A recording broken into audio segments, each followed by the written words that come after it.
फातिमा की रानी माँ, प्रभु यीशु की माँ, आसरा तू ही है माँ।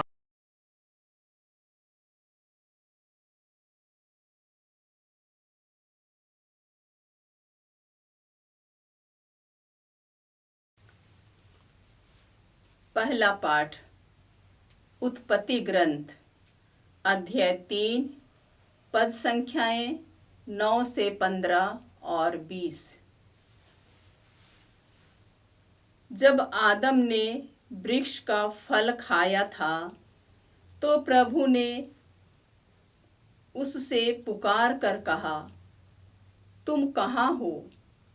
उसने उत्तर दिया, मैं बगीचे में तेरी आवाज़ सुनकर डर गया, क्योंकि मैं नंगा हूँ और मैं छिप गया। प्रभु ने कहा, किसने तुम्हें बताया कि तुम नंगे हो? क्या तुमने उस वृक्ष का फल खाया जिससे खाना मैंने तुम्हें मना किया था? मनुष्य ने उत्तर दिया, मेरे साथ रहने के लिए जिस स्त्री को तूने दिया है उसी ने मुझे फल दिया और मैंने खा लिया। प्रभु ईश्वर ने स्त्री से कहा, तुमने क्या किया? और उसने उत्तर दिया, सांप ने मुझे बहका दिया और मैंने खा लिया।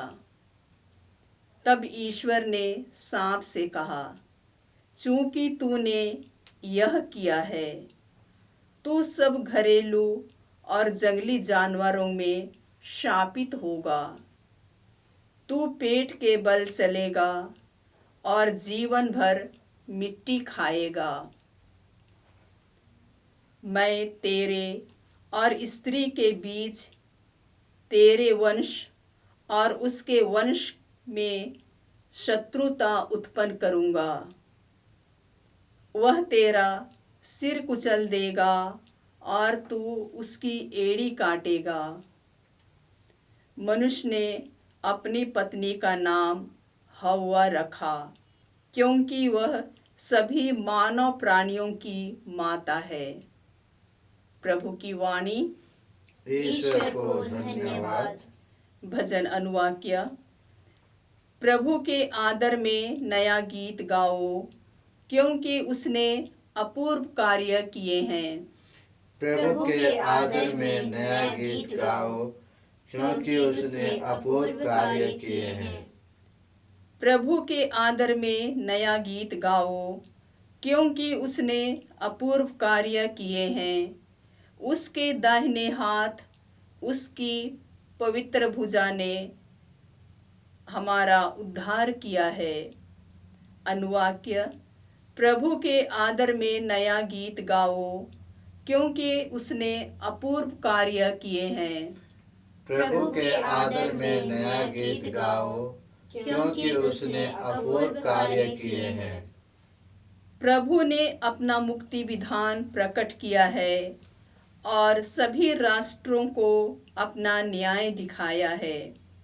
उसने अपनी प्रतिज्ञा का ध्यान रखकर इस्राएल के घराने की सुध ली है। अनुवाक्य।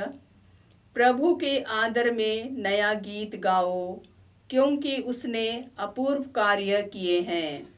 प्रभु के आदर में नया गीत गाओ, क्योंकि उसने अपूर्व कार्य किए हैं। पृथ्वी के कोने कोने में हमारे प्रभु ईश्वर का मुक्ति विधान प्रकट हुआ है।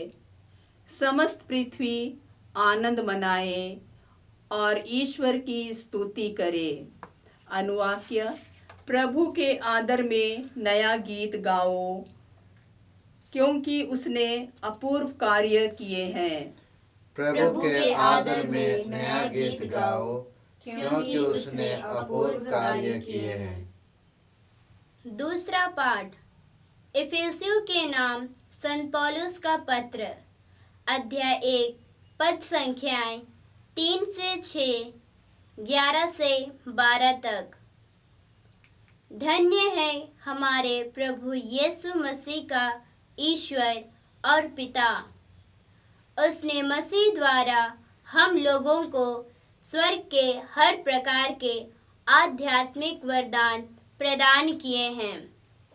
उसने संसार की सृष्टि से पहले मसीह में हमको चुन लिया, जिससे हम मसीह से संयुक्त होकर उसकी दृष्टि में पवित्र तथा निष्कलंक बन जाएं। उसने प्रेम से प्रेरित होकर पहले से निर्धारित किया कि हम यीशु मसीह द्वारा उसके दंतक पुत्र बन जाएं। इस प्रकार उसने अपनी मंगलमय इच्छा के अनुसार अपने अनुग्रह की महिमा प्रकट की है। वह अनुग्रह हमें उसके प्रिय पुत्र द्वारा मिल गया है। ईश्वर सब बातों में अपने मन की योजना पूरी करता है। उसके अनुसार उसने निर्धारित किया कि हम यहूदी मसीह द्वारा बुलाए जाएं और हम लोगों के कारण उसकी महिमा की स्तुति हो। हम लोगों ने तो सबसे पहले मसीह पर भरोसा रखा था। प्रभु की वाणी। ईश्वर को धन्यवाद। जय घोष। Hallelujah hallelujah. प्रणाम प्रभु की कृपा पात्री। प्रभु आपके साथ है। आप नारियों में धन्य हैं। हालेलुया। प्रभु आप लोगों के साथ हो। संत लूकस के अनुसार पवित्र सुसमाचार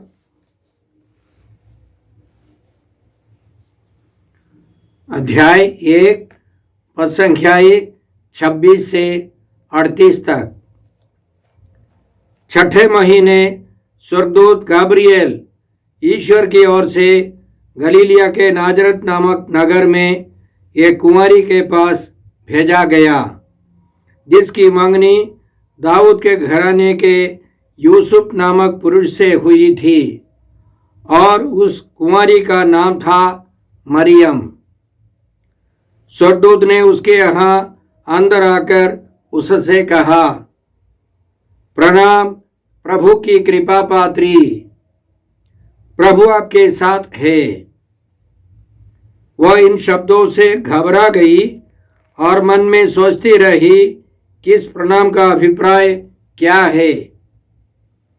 तब स्वर्गदूत ने उससे कहा, मरियम डरिए नहीं, आपको ईश्वर की कृपा प्राप्त है। देखिए, आप गर्भवती होंगी, पुत्र प्रसव करेंगी और उनका नाम यीशु रखेंगी। वे महान होंगे और सर्वोच्च प्रभु के पुत्र कहलाएंगे। प्रभु ईश्वर उन्हें उनके पिता दाऊद का सिंहासन प्रदान करेगा। वे महान होंगे और सर्वोच्च प्रभु के पुत्र कहलाएंगे। प्रभु ईश्वर उन्हें उनके पिता दाऊद का सिंहासन प्रदान करेगा। वे याकूब के घराने पर सदा सर्वदा राज्य करेंगे और उनके राज्य का अंत नहीं होगा। पर मरियम ने स्वर्गदूत से कहा, यह कैसे हो सकता है? मेरा तो पुरुष से संसर्ग नहीं है। स्वर्गदूत ने उत्तर दिया, पवित्र आत्मा आप पर उतरेगा और सर्वोच्च प्रभु की शक्ति की छाया आप पर पड़ेगी। इसलिए जो आपसे उत्पन्न होंगे वे पवित्र होंगे और ईश्वर के पुत्र कहलाएंगे। देखिए, बुढ़ापे में आपकी कुटुंबनी एलिजाबेथ के भी पुत्र होने वाला है।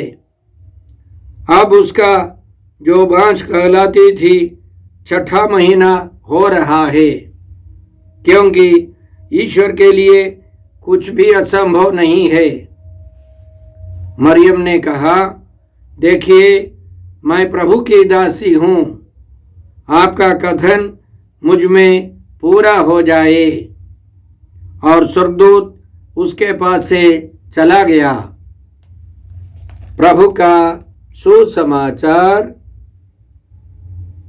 जय यीशु क्रिस्त में प्रिय भाई और बहनों, आज 9 दिसंबर को पवित्र कलीसिया माता मरियम के निष्कलंक गर्भागमन का पर्व मनाती है। परंपरागत हम लोग 8 दिसंबर को यह पर्व मनाते हैं, लेकिन कल का दिन रविवार का दिन था, इसलिए आज हम लोग यह पर्व मनाते हैं। पवित्र कलीसिया ने 4 धर्म की सच्चाई माता मरियम के बारे में घोषणा की है। पहली सच्चाई यह है कि माता मरियम ईश्वर की माँ है। इसका मतलब यह नहीं है कि माता मरियम ने ईश्वर को जन्म दिया है। माता मरियम ने प्रभु यीशु को जन्म दिया। वे सच्चे ईश्वर और सच्चे मनुष्य हैं। एक ही व्यक्ति 2 स्वभाव है। वे ईश्वर के पुत्र हैं, इसलिए माता मरियम यीशु की माँ है, ईश्वर के पुत्र की माँ है, ईश्वर की माँ है। दूसरी सच्चाई है कि माता मरियम आजीवन कुंवारी कन्या रही है। तीसरी सच्चाई है माता मरियम आदि पाप रहित उत्पन्न हुई है। उनके जीवन में आदि पाप नहीं था। वे पूर्ण रूप से पवित्र हैं। वे यीशु मसीह के समान महिमान्वित शरीर के साथ स्वर्ग में विराजमान है। हेवा और शैतान के बीच शत्रुता है। हेवा की बेटी है माता मरियम और हेवा की संतान है माता मरियम की संतान प्रभु यीशु। संत पौलुस इसी तरह लिखते हैं, धर्म ग्रंथ में लिखा है कि प्रथम मनुष्य आदम जीवंत प्राणी बन गया और अंतिम आदम जीवनदायक आत्मा। जो पहला है वह आध्यात्मिक नहीं बल्कि प्राकृत है। इसके बाद ही आध्यात्मिक आता है। पहला मनुष्य मिट्टी का बना है और पृथ्वी का है, दूसरा स्वर्ग का है। पहला आदम जीवंत प्राणी था और अंतिम आदम यीशु जीवन देने वाला आत्मा है। हमें ईश्वर की संतान बनाने के लिए यीशु आए हैं। पहले आदम से हेवा की उत्पत्ति हुई और नए व्यवस्था में अंतिम हेवा माता मरियम से प्रभु यीशु का जन्म हुआ। इसलिए जैसे हेवा और शैतान के बीच में पूर्ण शत्रुता है, उसी तरह माता मरियम और यीशु एक साथ मिलकर पूर्ण रूप से शैतान से शत्रुता रखेंगे। इसका मतलब है प्रभु यीशु जितने पवित्र है उतनी पवित्रता में प्रभु यीशु के कारण पिता ईश्वर ने माँ मरियम को जन्म दिया, क्योंकि माता मरियम और शैतान के बीच पूर्ण शत्रुता है। पूर्ण शत्रुता का मतलब माता मरियम पूर्ण रूप से पवित्र है। उसमें शैतान का कोई वश नहीं चलेगा। शैतान का प्रलोभन या आदि पाप माता मरियम पर नहीं लगेगा। इसलिए दूसरे पाठ में एफेसियों के नाम पत्र अध्याय 1 में हमने इस प्रकार सुना, धन्य है हमारे प्रभु यीशु मसीह का ईश्वर और पिता। उसने मसीह द्वारा हम लोगों को स्वर्ग के हर प्रकार के आध्यात्मिक वरदान प्रदान किए हैं। यह हम आदर के साथ स्वीकार करते हैं, इसकी घोषणा करते हैं।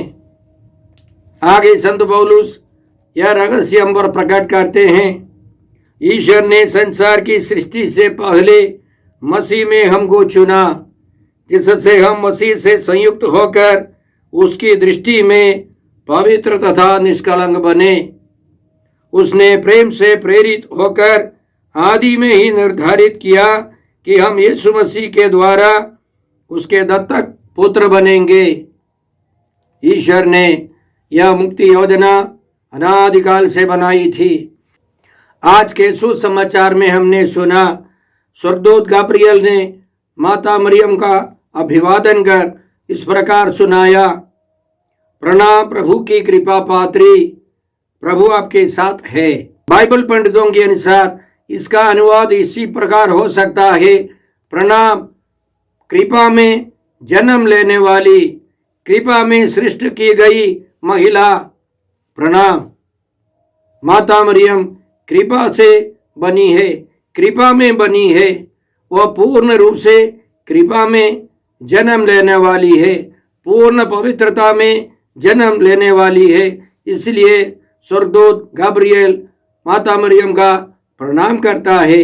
स्वर्गदूत ने माता मरियम को यह भी समझाया कि उनका पुत्र दाऊद के वंशज होंगे और उनके राज्य का अंत नहीं होगा। कारण पवित्र आत्मा की शक्ति से, पवित्र आत्मा की विशेष कृपा से, सर्वोच्च प्रभु की शक्ति की छाया से माता मरियम से जन्म लेने वाले ईश्वर के पुत्र होंगे, क्योंकि ईश्वर के लिए कुछ भी असंभव नहीं है। तब माता मरियम ने यह स्वीकार किया, देखिए मैं प्रभु की दासी हूँ, आपका कथन मुझ में पूरा हो जाए। और इसी तरह प्रभु यीशु इस दुनिया में आने के लिए माता मरियम ने अनुमति दी, अपना योगदान दिया। उत्पत्ति ग्रंथ अध्याय 3 में जो महिला है हेवा की पुत्री, वह माता मरियम है। इसलिए संत योहन अपने सुसमाचार में माता मरियम को भद्रे के रूप में प्रस्तुत करते हैं। उदाहरण के लिए काना नगर में विवाह भोज के अवसर पर जब दाखरस घट गया, माता मरियम ने प्रभु यीशु को इसकी सूचना दी। प्रभु यीशु माँ मरियम को माँ नहीं पुकारते हैं, वे कहते हैं भद्रे, इससे मुझको और आपको क्या। वह महिला, वह नारी, वह भद्रे नाम शब्द माता मरियम के बारे में है, नए व्यवस्थान की हेवा के बारे में है। फिर संत योहन के सुसमाचार अध्याय 19 में जब यीशु क्रूस पर थे, उन्होंने अपनी माँ को क्रूस के नीचे देखा। अपने प्रिय शिष्य को भी उन्होंने क्रूस के नीचे माता मरियम के पास देखा। प्रभु यीशु ने माँ मरियम को इसी तरह समझाया, भद्रे, यह आपका पुत्र है। इसके बाद उन्होंने उस शिष्य से कहा, यह तुम्हारी माता है। वह महिला भद्रे, वह दूसरी हेवा है, मानव जाति की हेवा है, अंतिम हेवा है, मानव मुक्ति के लिए प्रभु यीशु के साथ देने वाली हेवा है।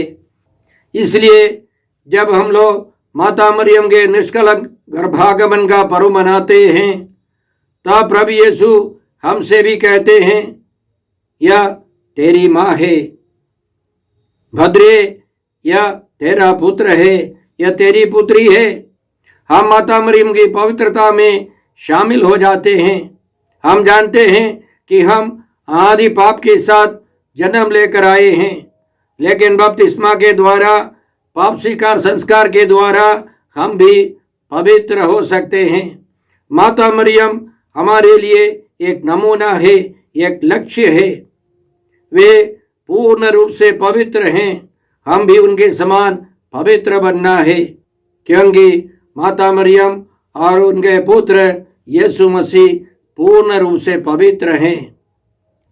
संत मत्ती के सुसमाचार अध्याय 5 पद संख्या 44 और 45 में प्रभु यीशु हमको इसी तरह समझाते हैं, अपने शत्रुओं से प्रेम करो और जो तुम पर अत्याचार करते हैं उनके लिए प्रार्थना करो, इससे तुम अपने स्वर्गीय पिता की संतान बन जाओगे, क्योंकि वह भले और बुरे दोनों पर अपना सूर्य उगाता तथा धर्मी और अधर्मी दोनों पर पानी बरसाता है। इसलिए तुम पूर्ण बनो, जैसे तुम्हारा स्वर्गीय पिता पूर्ण है। संत लूकस के सुसमाचार अध्याय 6 पद संख्या 36 में प्रभु यीशु हमको इसी तरह समझाते हैं, आदेश देते हैं, अपने स्वर्गीय पिता जैसे दयालु बनो, दोष न लगाओ और तुम पर भी दोष नहीं लगाया जाएगा। हमें पिता ईश्वर के समान परिपूर्ण बनना है, दयालु बनना है। माता मरियम प्रभु यीशु जैसे हमको भी पवित्र बनना है, दयालु बनना है। इसके लिए हम कृपा मांगते हैं। हे अब्बा पिता, हे प्रभु यीशु, हे पवित्र आत्मा ईश्वर, आज के सारे पवित्र वचनों के लिए हम तुझे धन्यवाद देते हैं। निष्कलंक माता मरियम के लिए, हमारी माँ के लिए हम धन्यवाद देते हैं। उनके पुत्र यीशु मसीह के लिए हम धन्यवाद देते हैं और प्रार्थना करते हैं कि हम लोग भी माँ मरियम के रास्ते पर चलकर अनंत जीवन में प्रवेश कर सके। हम यह प्रार्थना करते हैं प्रभु क्रिस्त के द्वारा। हमारे प्रभु यीशु क्रिस्त की कृपा, ईश्वर का प्रेम और पवित्र आत्मा का साहचर्य आप सबों को प्राप्त हो। आमीन।